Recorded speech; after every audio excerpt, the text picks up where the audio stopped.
Hi guys! Nagka-crave ka ba ng mga chicken wings at saka ng mga Korean food? Kung oo ang sagot mo, well, panoorin mo ang vlog na to hanggang dulo para sa iyo to.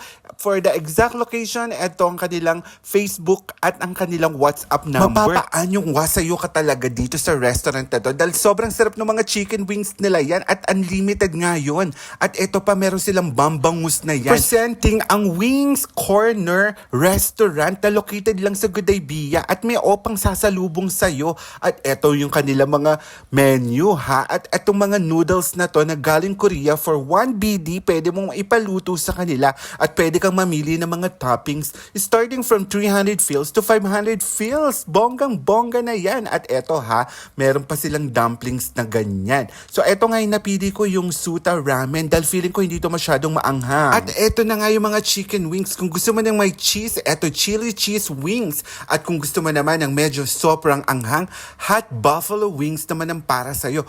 At kung gusto mo naman ng medyo saucy, yung ala king wings naman ang para sa'yo. At eto naman yung paborito ko sa lahat, yung crunchy garlic wings na grabe yung lutong at saka yung garlic, ang sarap niya ha. O ha guys, unlimited yan, may kasamang rice for 2 dinars 990. At syempre, dahil Korean nga ang team ng restaurant na to, hindi mawawala ang kimchi na side dish. At meron din silang spaghetti dito, chicken spaghetti yan na ang sarap din naman. So eto na nga yung napili kong noodles, yung Suta Ramen at niluto na nila.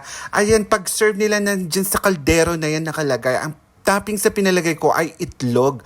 At eto naman yung bibimbap na grabe din yung sarap at ang dami niyang servings. Naku, busog na busog talaga ako. Hindi ko na talaga kinayat, napainom na lang ako ng tubig. Oh wait, but there's more. Eto naman ang kanilang bambangus na 3.5 BD at good for sharing na yan at ang sarap talaga niya ha.